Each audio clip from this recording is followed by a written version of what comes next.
for all of the women out there listening, I don't know if maybe I'm crazy, which I don't think I'm very superstitious. I don't think I'm a scared kind of person. But if I'm home alone, every single time I'm home alone and I get in the shower, the first thing I do is check the doors to make sure they're locked. Every single time. Why? Because I don't want to be raped in the middle of taking a shower. I don't want someone breaking in, whatever. So I always check the doors. Check the doors that time too. All of a sudden, I'm getting out of the shower. I'm wet. My hair, I'm cold. I'm shaking, right? And I hear my front door fly open.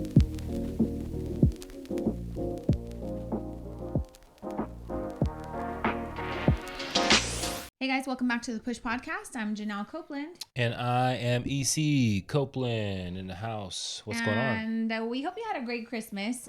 This episode will be airing a couple days after Christmas. So hopefully you got lots of cool gifts and gift cards. And maybe someone used our favorite things as a shopping list. So you got some cool tortilla blankets or other cool stuff we mentioned. Yeah, if you got Snoop on a stoop. Snoop on a stoop.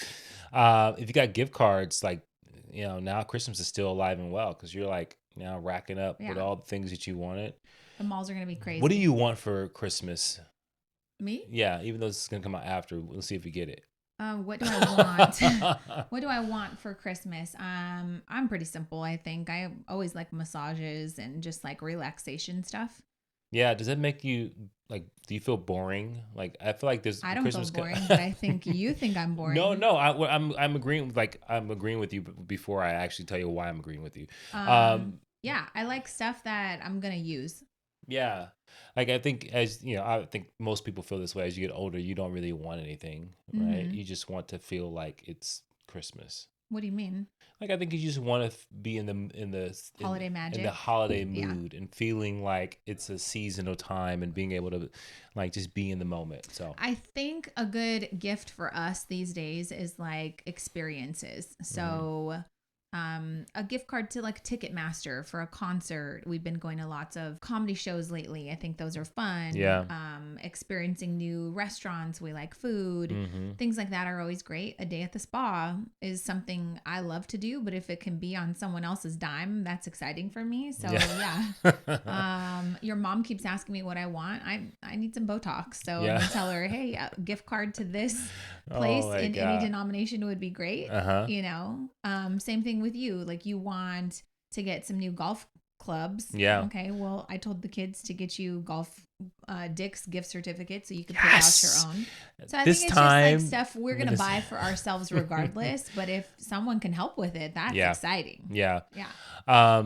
You know, so I was invited to a golf trip. Okay. For next year, later next year, which I'm really excited about. Because when is that and where? It's in August. It's in North Carolina. I told you about this, okay? On the podcast? No. Just well, then there is no proof.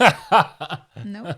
But I'm excited because, you know, it's something I've never done before.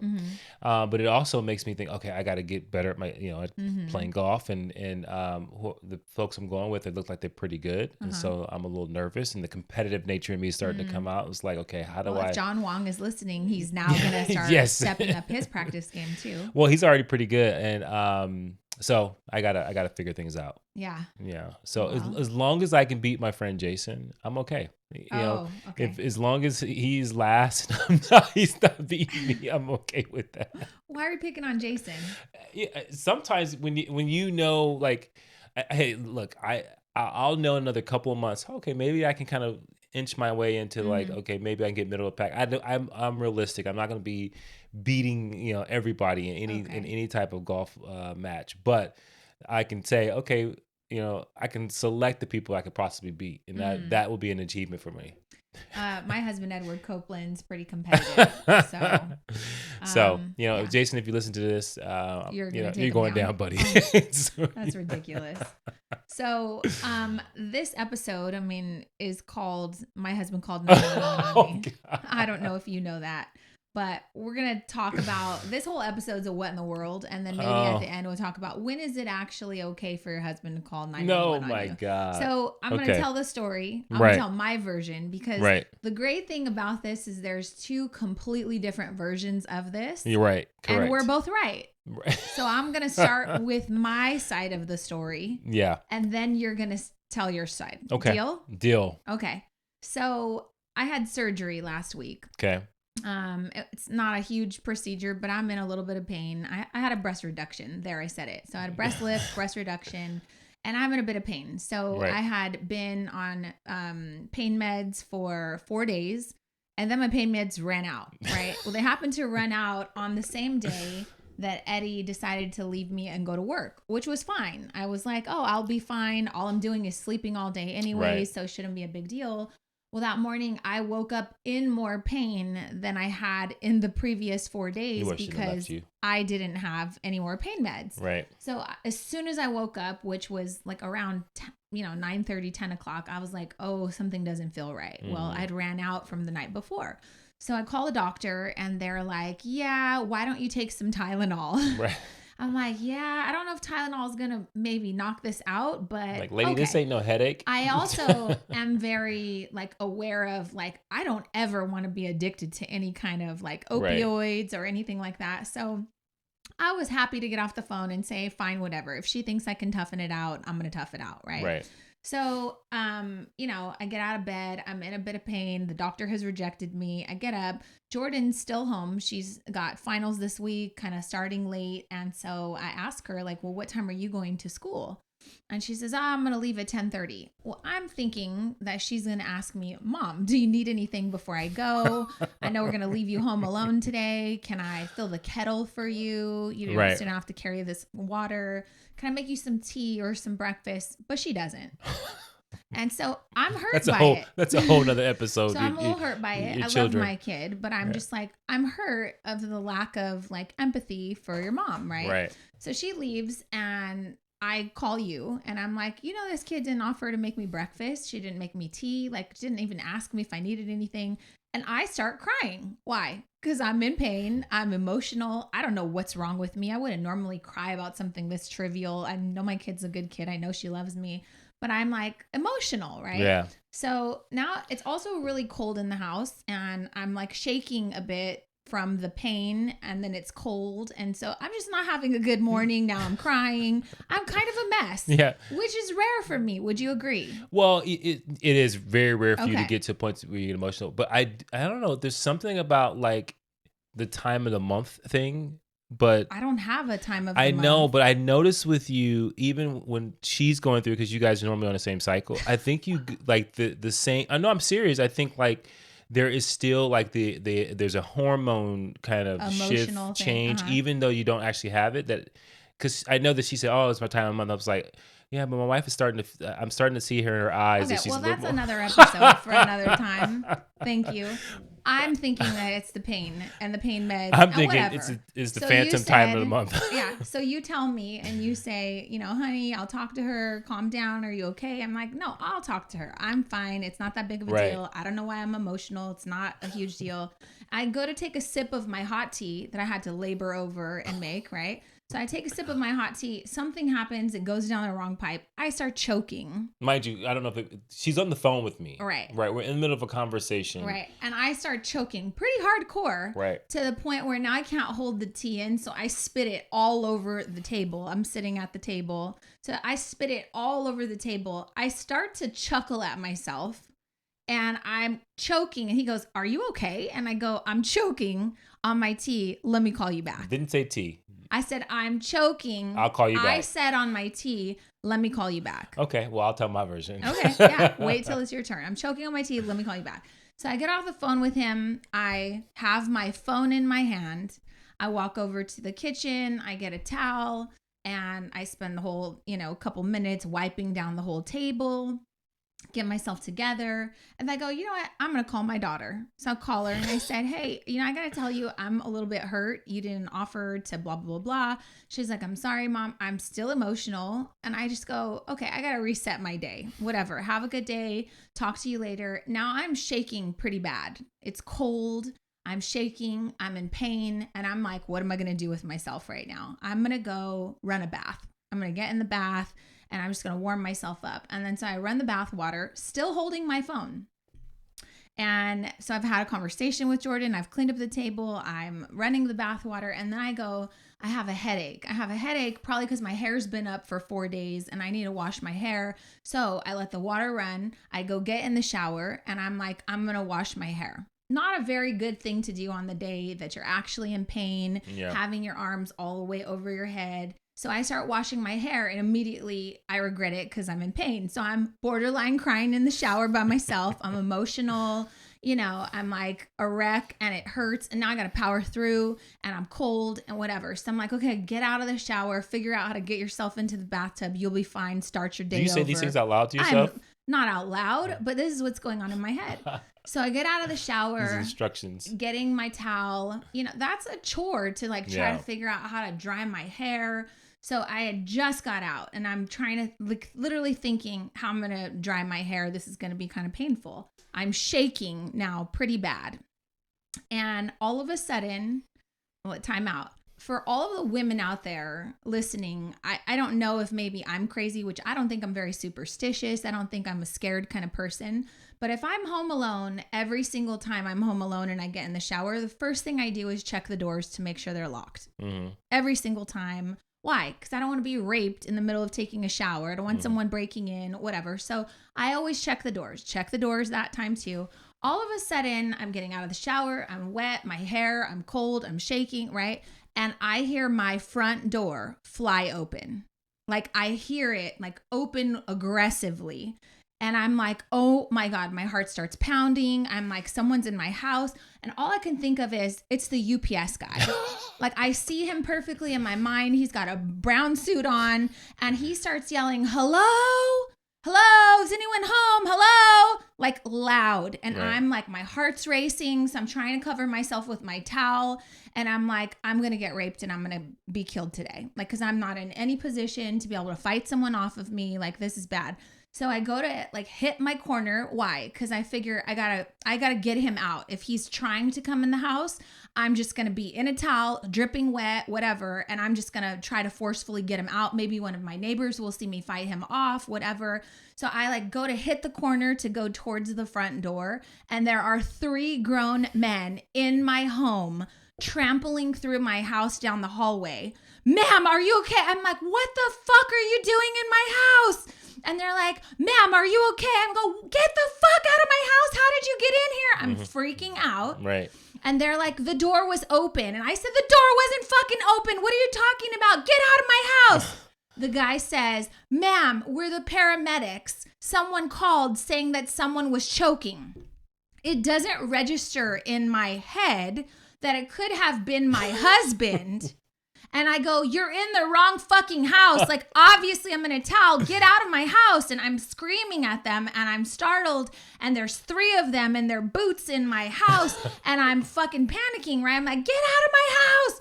And they're like, ma'am, is someone choking? Someone said, they called 911 and said that there was a 44-year-old woman choking. At that moment, I knew my husband called the police on me. Are you fucking kidding me? So I'm like, there's a misunderstanding. Please leave my house. I'm standing in a towel and they're like, are you okay? Okay, I don't know what else to say. So I'm just like furious about it, right? So they wind up leaving and the guy literally says, be sure to lock the door. Like kind of like a smart ass because I said the door was locked. What are you talking about, right?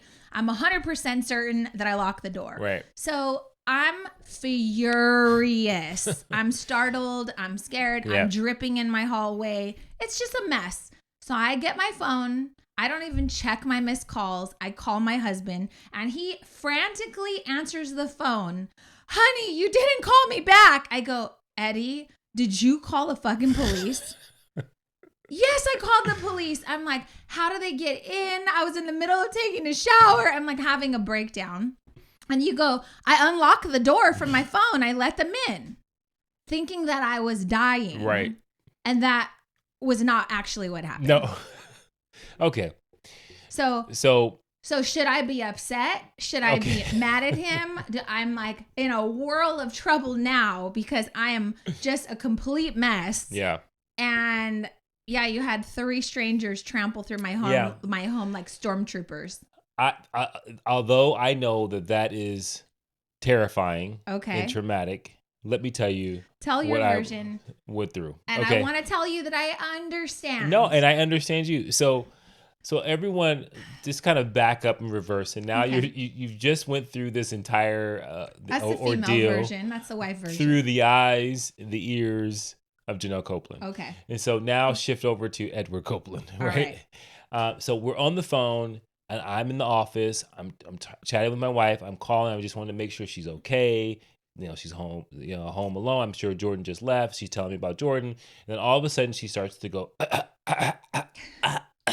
I'm joking. I'll call you back. And I go, I said what? it though. You're clarifying. I said I'm choking. I'll call you back. Right. And so she was in the middle of telling me something and then starts choking and says she's going to call me back. So in my mind, I'm thinking, well, she's probably going to call me right back once she's done choking or like completes the choking exercise or whatever that happens.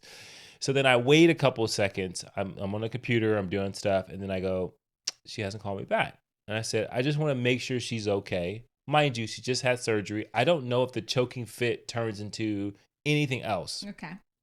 So I call her back. No answer. So then I go, okay, she didn't answer the phone. No big deal. I call her back again. No answer. Like what, 30-second increments? In probably like 30-second increments, because as I call back, now my imagination and thoughts are building. So then I call back the third time. And mind you, I only waited probably a minute and a half, 2 minutes from the first phone call, thinking that, okay, she's still next to her phone. And so now this is 3 phone calls. So then I call back the fourth time. And so then at this point, I'm like, okay, I call back the fourth time. Then I'm thinking, is there any way I can use our smart house to communicate with my wife, who the last time I spoke to her, the last words I heard from her was, I'm choking. If right? someone can say, I am choking, I'll call you right back. I get that, but they're not choking that right. bad. But then when you don't answer the phone, I'm thinking that the choking turned into like really choking, a heart attack, right? Or did she like pass out, right. or something tragic? So then I like think, okay, there's nothing I could do. Okay, so then I call back the 5th time.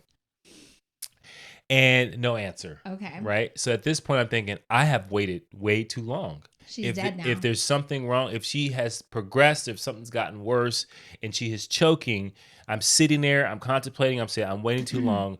I got to take action.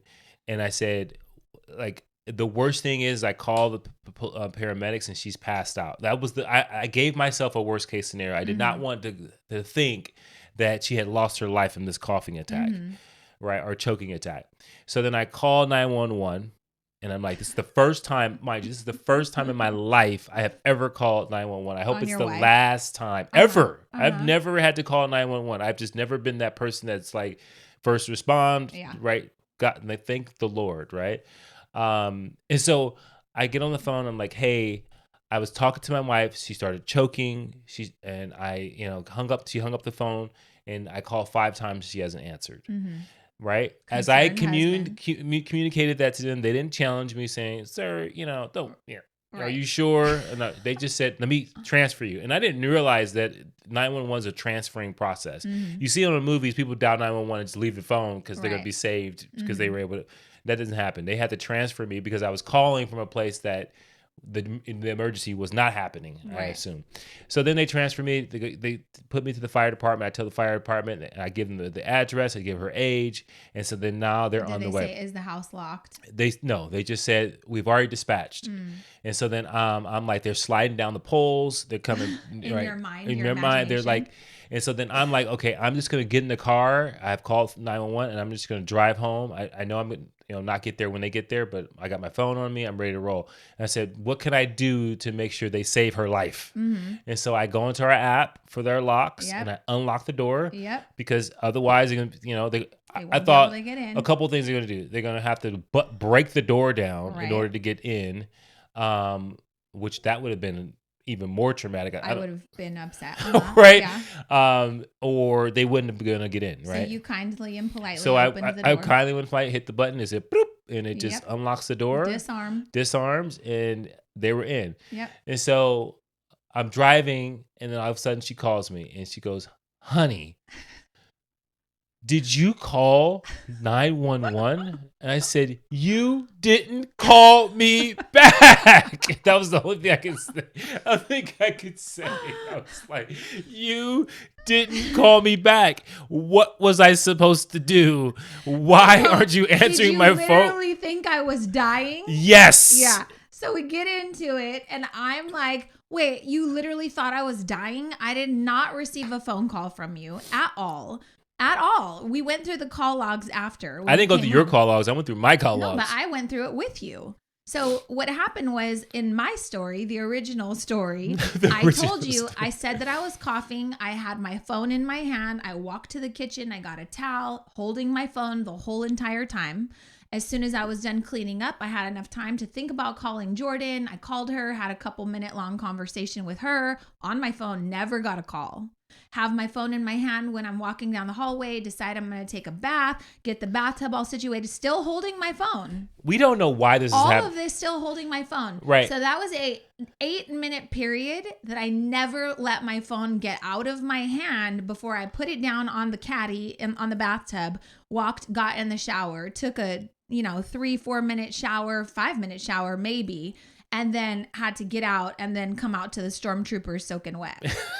So in my world, you did not call me back. Right. Because I would have answered immediately. And she said that on the phone. And so I was like, I am not imagining things. Well, I have your name in my phone. But your call log doesn't look like my call log, which is super strange. That's an Apple problem. Well, I don't know. Maybe even if you had Do Not Disturb, I think my phone calls still come through, right? They would, especially if my phone's in my hand and it's like on the home screen. It would just ring. But if I was on the phone with Jordan for 3 minutes and you were calling every 30 seconds, I would have received those calls. Yeah. So that is the mystery of this whole thing. You did not call me at all. No, so but I am have the call records. I locked the door before I got in the shower. Right. I did all the things right. And I was just trying to get myself to a place of calm and peace and serenity and make sure that I was okay mentally, emotionally, and physically. And I knew that. And then I'm standing in the hallway screaming at the stormtroopers in a towel, totally inappropriate. My hair's a mess. I'm in a puddle of water. And they finally leave. I run to the front door. I lock it. And I'm like, that motherfucking lock was locked. And so I called you and I was like, how the fuck did they get in? I was like, I unlocked the doors. And he goes, I unlocked it for them. And I'm like, okay, I need to tell you something. And I'm crying, mind you. I'm like, I understand that you love me. He goes, I thought that I lost you. And I'm like, okay, I get that this is emotional for you. I'm not going to be a bitch about this, but I need you to understand that as a woman, my worst fear is that someone comes into my home while I'm in the shower and I get raped and killed. And so just so you know, because you probably don't know, but every single time you're not here and I'm home alone, I purposefully walk the whole entire house, close and lock all of the doors and windows. And to know that this time I did the same exact thing, but my own husband unarmed the door and let them in. Don't do that ever again. Yeah. So that is what happened. Right. I was very cautious, I feel like, to tell you, like, please, like, I understand that you love me. I understand where you're coming from. But at one point I said, I just need space from you. I need space right now. I love you. I want to get in bed and start my day over. Please don't call me back. Leave me alone. And then he's like, should I come home? Do not come home. I don't need you. I'm fine. I love you. Please go back to work. Let's act like this never happened. I know we're going to laugh about this later, but right now I'm freezing cold. I'm shaking and it like doesn't feel good. Right. So that's what I did. I got back in bed for a couple of hours and then I called my sister because I was like, I got to share this with someone. I was like, my husband called the police on me this morning and she goes, he what? I was like telling her all the story and she goes, no, he didn't. Seriously, I would have done the same thing. I'm like, I know you would have done the same thing. She goes, be nice to him. I go, I am being nice to him, but what about me and my feelings and my emotions? So I hang up the phone with her. It's afternoon now. And I get a door knock on the door and I'm like, oh my God, what the heck is it now? And then I get a message at the same time that you had sent a DoorDash. So I was like, okay, maybe he feels bad for me realizing he didn't leave me with any food or anything. So maybe he DoorDashed me a salad or something. So I go open the door, you guys, and on the porch is the largest flower arrangement I've ever seen. the largest, most beautiful, probably cost a fortune. And I just look at it and I'm like, I can't pick that shit up. So I slam the door and I'm just like annoyed. I'm like, God, he won't let me, leave me alone, right? And then I started thinking about how thoughtful it was. And I know that he feels bad that he called the police on me. I know he feels, terrible, whatever. So then I go, well, the sun's beating on the freaking porch. So I have to figure out how to go over there and pick him up. So I go over, open the door again. And I'm like, be thankful. Your husband loves you. These are beautiful flowers. He's trying to make up, obviously, all the things, right? And I go to lift it up, and I'm not shitting you. The fucking vase is made out of concrete. It's like a 25-pound vase that this big ass arrangement's in. So I have to figure out how to do a squat because I can't let them like sit in the sun all goddamn day. I do a squat, bust a friggin' stitch, pick up these fucking flowers, put them on the counter, and I just was like, okay, he loves me. This is too much. Like I said, I needed space, and so he's not respecting my boundaries. So I call you, and I was like, honey, I appreciate the flowers, and I love you so much.